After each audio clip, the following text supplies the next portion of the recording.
मेरे ख्याल से बहुत अच्छे अच्छे बच्चे ऐसे हैं जो कई बार प्रीलिम्स में फेल हो जाते हैं। क्यों हो जाते हैं? इसकी एक वजह तो ये हो सकती है कि उनके पास बुद्धि का अभाव है ना। ये तो आप मानेंगे नहीं, मानना भी नहीं चाहिए। क्यों मानेंगे भाई? बुद्धि तो मोटे तौर पर लोगों में ठीक ठाक रहती है, ऐसा क्या है? तो बुद्धि का अभाव तो है नहीं। एक आध कोई बच्चा ऐसा हो सकता है कि उसकी रीजनिंग बहुत कमजोर है, मैथ्स बहुत कमजोर है, इसलिए उसी से कर नहीं पाता, उसकी बात अलग है। लेकिन जनरली आप में से एक भी ऐसा बच्चा नहीं है जो इसलिए प्रीलिम्स पास नहीं कर पा रहा कि उसकी कैपेबिलिटीज में कमी है। मैं तो ऐसा नहीं मानता हूं, आपको भी नहीं मानना चाहिए। तो क्या वजह हो सकती है? एक वजह हो सकती है कि आपकी मेहनत में कमी है। मेरा ख्याल है कि ये वजह भी ठीक नहीं है, क्योंकि पता नहीं क्यों पर मेरी समझ ये है कि जो बच्चे कमजोर बैकग्राउंड से होते हैं, और मोटे तौर पर ये कह सकता हूं मैं कि हिंदी माध्यम के या तमिल, तेलुगु, कन्नड़, मराठी, गुजराती माध्यम के बच्चे अंग्रेजी माध्यम के बच्चों की तुलना में सामान्यतः कमजोर पृष्ठभूमि से आते हैं। और जो जितनी कमजोर पृष्ठभूमि से है उसमें मेहनत करने की क्षमता उतनी ज्यादा होती है। ये जनरल ट्रेंड दुनिया भर में है। इसलिए आप देखेंगे भारत के लोग अमेरिका जाकर झंडे गाड़ देते हैं, क्योंकि वहां वो कमजोर है। तो वहां वो रात दिन मेहनत करते हैं जिंदगी बेहतर बनाने के लिए, एकदम झंडे गाड़ देते हैं। मतलब ये भी है कि यहाँ के बेस्ट लोग वहां जाते हैं, वो भी एक पक्ष है इसके पीछे। तो ये वजह भी नहीं है कि आप क्यों नहीं सिलेक्ट हो पा रहे। मेरी समझ ये है कि सफल ना होने की बेसिक वजह दो तीन है। एक तो है डिसिप्लिन, कि मेहनत करना लेकिन उसको डिसिप्लिन के साथ ना कर पाना। जैसे 3 दिन पढ़े तो ऐसा दशरथ माझी की तरह पढ़े, जब तक तोड़ेंगे नहीं तब तक छोड़ेंगे नहीं, इस भाव से पढ़े, और 3 दिन बाद 7 दिन के लिए लेट गए, एकदम आराम करेंगे। 3 दिन ज्यादा पढ़ लिए थे, उसके बाद से दिमाग में चक्कर आ रहे थे, वो ठीक करने के लिए सो रहे हैं। एक तो ये हो सकता है कि लगातार नहीं पढ़ पा रहे। दूसरा, मेहनत पर्याप्त नहीं होती ना। मेहनत से ज्यादा जरूरी है स्ट्रेटेजी। देखिए, अगर मेहनत करने से ही बात बनती तो अगर पशुओं की तुलना की जाए तो गधे घोड़ों की जगह आसीन हो गए होते, पर गधे गधे ही रह के ज्यादा मेहनत करके भी, और घोड़े घोड़े ही, है ना। बुरा मत मानिएगा इन शब्दों का, भाव समझिए कि सिर्फ मेहनत से नहीं होता है। कितनी मेहनत कहां करनी है, किस गति से, किस अनुपात में, किस त्वरा के साथ, किस त्वरा मतलब स्पीड के साथ करनी है, ये सब अगर गाइडेंस पूरी आपके पास हो, या तो स्ट्रेटेजी आप खुद बहुत अच्छी बनाने में माहिर हो। जैसे मैं जब विद्यार्थी था, मुझे ऐसा लगता था कि स्ट्रेटेजी बहुत आसान चीज है, इसमें क्या दिक्कत है, और मुझे कभी किसी की जरूरत पड़ी नहीं स्ट्रेटेजी बनाने में, क्योंकि सबका अपना अपना माइंड होता है। मेरा जो तरीका है सोचने का वो एल्गोरिथमिक ज्यादा है, तो वो स्ट्रेटेजी बन जाती है आराम से, दिक्कत नहीं आती। हर व्यक्ति का वैसा नहीं होता, कुछ लोग क्रिएटिव ज्यादा होते हैं, कुछ का अलग तरीके से दिमाग काम करता है, तो स्ट्रेटेजी में उतना दिमाग उनका नहीं लगता। तो या तो आप खुद बना ले, या कोई आपका साथ दे आपकी स्ट्रेटेजी बनाने में और एग्जीक्यूट करने में, यही तरीका है।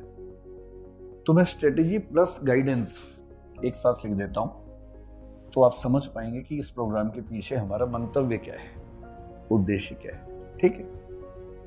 तीसरा क्या होता है, जैसे हम में से कई लोग ओवर कॉन्फिडेंस के शिकार होते हैं, कुछ लोग अंडर कॉन्फिडेंट होते हैं, और मैं अपनी क्लासेस में ये बात कई बार समझाता हूं, किसी के कॉन्फिडेंस से किसी के व्यक्तित्व का आकलन नहीं करना चाहिए।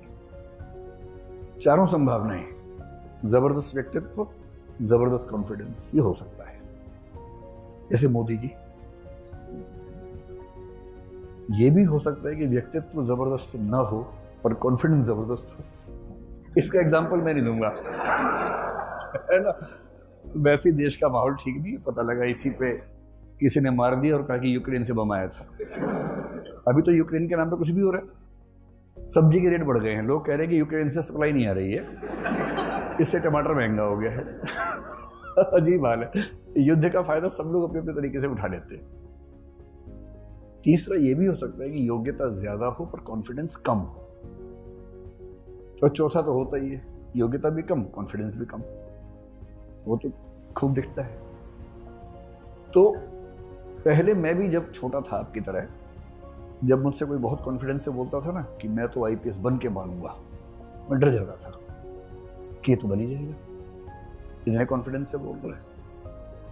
धीरे धीरे कई अनुभवों से मैंने सीखा कि बोलने पे नहीं जाना चाहिए, और अब तो उल्टा हो गया है। प्रीलिम्स में 100 क्वेश्चन होते हैं, जब मुझे कोई बच्चा बोलता है ना कि 70 ठीक है, मैं समझता हूँ इससे तो नहीं होगा। जब कोई कहता है कि नेट स्कोर 140 प्लस आ रहा है, तो और मेरा अनुमान आमतौर पर ठीक निकलता है ऐसे मामलों में, नहीं ही होता है। फिर वो कई साल तक गीत गाते हैं कि गोला गलत भर दिया था, या रोल नंबर मैंने तो ठीक भरा था, जो इन्विजिलेटर था मुझे गुस्से में देख रहा था, उसने बाद में रोल नंबर चेंज कर दिया मेरा। ऐसी ऐसी बातें, इसी को गालिब कह गए हैं। हमको मालूम है जन्नत की हकीकत, लेकिन दिल के खुश रखने को गालिब ख्याल अच्छा है। तो ख्यालों में रहिए, क्या दिक्कत है। तीसरी बात जो मैं कहना चाह रहा हूं, आप दरअसल कहां खड़े हैं। दुष्यंत कुमार की एक पंक्ति मुझे बड़ी प्रिय है, तुम्हारे पैर के नीचे जमीन नहीं, और कमाल ये है कि तुम्हें इसका यकीन नहीं। पैर के नीचे जमीन है ही नहीं, खड़े हैं हवा में, और कॉन्फिडेंस ऐसा कि बाप रे बाप। तो याद रखना, तुम्हारे पैर के नीचे जमीन नहीं, और कमाल है कि तुम्हें इसका यकीन नहीं। ऐसा आपके साथ ना हो जाए। एक मैंने बड़ा अच्छा कार्टून देखा, एक फट्टा रखा हुआ है बैलेंस किया हुआ, उस फट्टे पे आगे एक आदमी खड़ा है, एक पीछे खड़ा है, इसीलिए बैलेंस है। पीछे वाला आगे वाले को लात मार रहा है, तो नीचे लिखा हुआ आ रहा है, लात मारने से पहले अपना भी देख लो, है ना। कई बार जरूरी होता है कि हमें अपनी जमीन का आइडिया हो। तो हमें ऐसा लगता है कि यदि आपके पास एक साइंटिफिक फीडबैक सिस्टम हो। साइंटिफिक फीडबैक क्या होता है, सारा खेल इसी का है।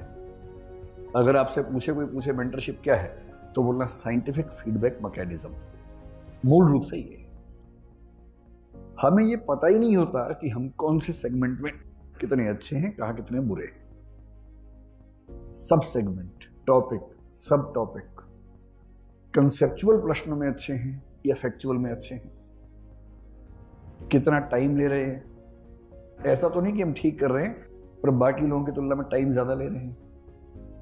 और जब हमें अपनी एक एक चीज, एक एक अच्छाई और बुराई का साइंटिफिक फीडबैक ना मिले, तो हम अंधेरे में तीर मारते रहते हैं। और इसी प्रोसेस में देखिए, प्रीलिम्स जो है ना, पढ़ाई का खेल है नहीं। दरअसल पढ़ाई तो एक पक्ष है, जिसकी स्ट्रेटेजिक थिंकिंग बेहतर है, प्रीलिम्स उसका निकलना बहुत आसान है। और जो स्ट्रेटेजी में कमजोर है, रणनीति में कमजोर है, उसका प्रीलिम्स निकलना बहुत मुश्किल काम है। बेसिकली हम ये करना चाह रहे हैं कि आपको अपनी तैयारी के एक एक पक्ष में साइंटिफिक फीडबैक मिल जाए, और साथ में एक ऐसा व्यक्ति मिल जाए जो आपको मेंटरशिप यानी कि मार्गदर्शन, साथी की भूमिका में आपके साथ खड़ा हो सके, जो आपसे सीनियर हो, जो उन चीजों से निकला हो जिनको आप झेल रहे हैं,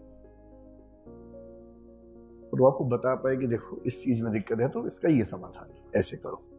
आपका हाथ पकड़ के आपको आगे लेके जा सके। अगर ये सब हो जाए, क्या होता है कि 2, 4, 5 नंबर से ही अटकते हैं हम लोग आमतौर पे। वो 5 नंबर की यात्रा बहुत मुश्किल नहीं है इस प्रोसेस में। और इस वजह से हमने इन सब चीजों को मिलाकर एक कंसेप्ट बनाया। हमारी एक बड़ी टीम, करोल बाग में कुछ लोग हैं, कुछ ये हमारी टीम है, सबने मिलकर प्लानिंग की, ताकि जो भी बेस्ट हो सकता है वो सारा यहाँ के बच्चों को मिले। और मैं अपनी इंग्लिश की टीम का भी शुक्रगुजार हूँ, उन लोगों ने बड़ी हेल्प की।